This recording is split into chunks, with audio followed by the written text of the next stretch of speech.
About 44 minutes before the jury is expected to be back in the courtroom, and they left off about to hear about the payoff of Stormy Daniels. Let's bring in MSNBC's host of The Last Word, Lawrence O'Donnell, who heard all of the morning, the star witness, Michael Cohen.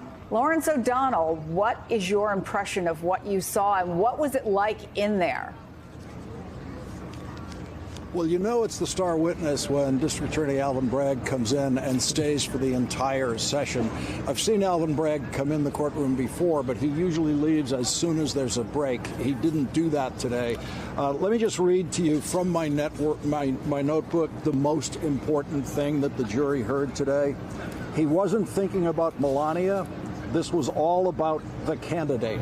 And that is the essence of Michael Cohen's testimony as it stands now. That was Michael Cohen describing Donald Trump's attitude about paying off Stormy Daniels, about the urgency of paying off Stormy Daniels. Immediately after the Access Hollywood tape came out, he described the effect of the Access Hollywood tape as catastrophic, meaning catastrophic to the campaign. He said repeatedly, "I was following directions." And the most repeated line of Michael Cohen's testimony was, "Just take care of it." And that's Michael Cohen quoting Donald Trump about Stormy Daniels and several other situations similar to the Stormy Daniels situation. And Lawrence, I was thinking, knowing that you were in the courtroom with your particular frame of reference, if this were an episode of West Wing, as you were scripting it and producing it back in the past, would this be just over the top, and what would the jurors think of Michael Cohen? Well, the jurors so far have no reason to think anything negative about Michael Cohen. His demeanor has been flawless from the prosecution's standpoint. This is a version of Michael Cohen we don't see publicly. He is composed and he speaks carefully. His answers are short. As short as they can be, which is what the prosecutor wants from him. Frequently, the answers are yes and no. There's nothing combative about him. There's nothing defensive about him. And he will, of course, be tested on cross-examination. That's what everyone's waiting for, is who will Michael Cohen be on cross-examination? Because if he is this Michael Cohen, then he's going to win cross-examination, because this particular presentation of himself is a very appropriate courtroom presentation of himself. Whether he can maintain that under the pressure of cross-examination and under the kinds of insults that will be part of the cross-examination is the big mystery about him as a person and as a witness. I think that's such an accurate observation. He can be very fragile, especially if he feels his ego is being attacked or if his truthfulness is being attacked. He doesn't like being called a liar. He doesn't like being pushed around. He can get quite explosive. One other thing that I'm wondering about, and I wonder if this will change when the prosecution comes up, is what Donald Trump's reaction is going to be to Michael Cohen. As I understand it from the document, he's been pretty calm during this portion of Michael Cohen's testimony. What have you seen, and do you expect that to change?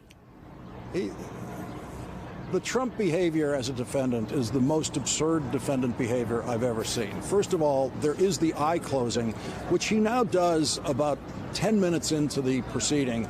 And I think he's doing that to try to prove to us that he's actually not sleeping, because it's only 9:40 a.m.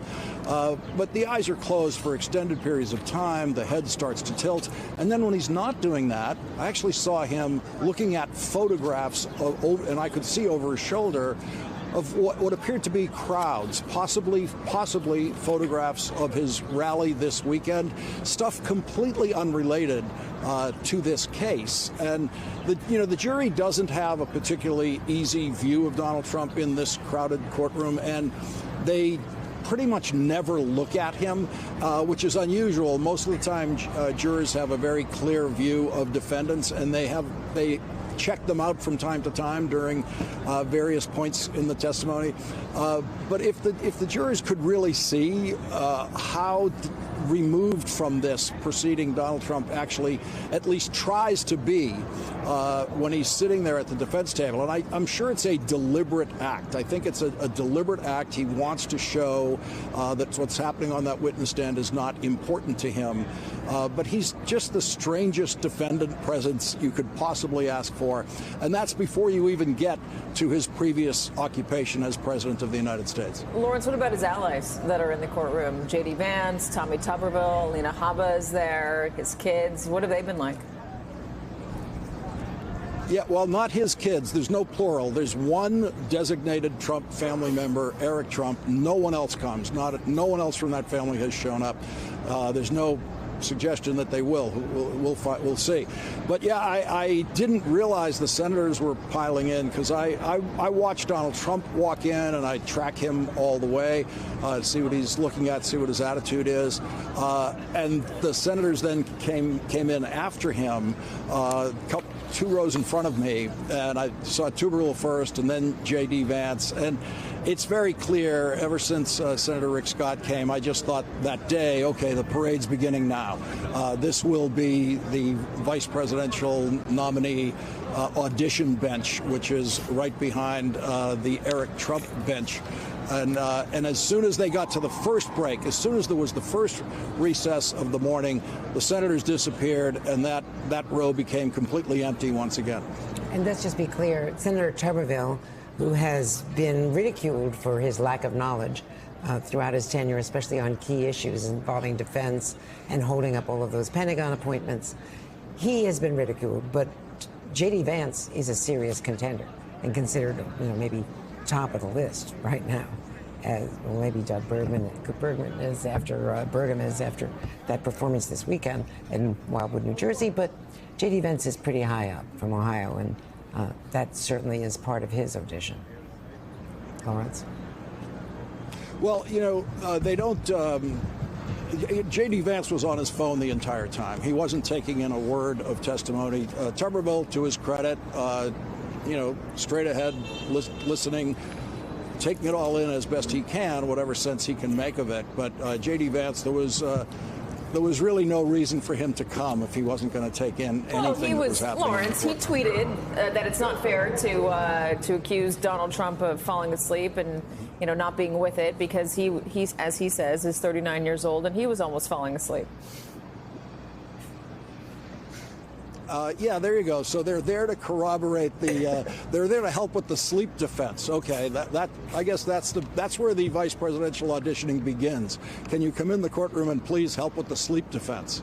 Also, something that may have been in jest, an episode of The West Wing. Lawrence O'Donnell, thank you. And for more on all of Lawrence's observations from inside the courtroom, you can just tune in to The Last Word tonight, 10 p.m. Eastern on MSNBC.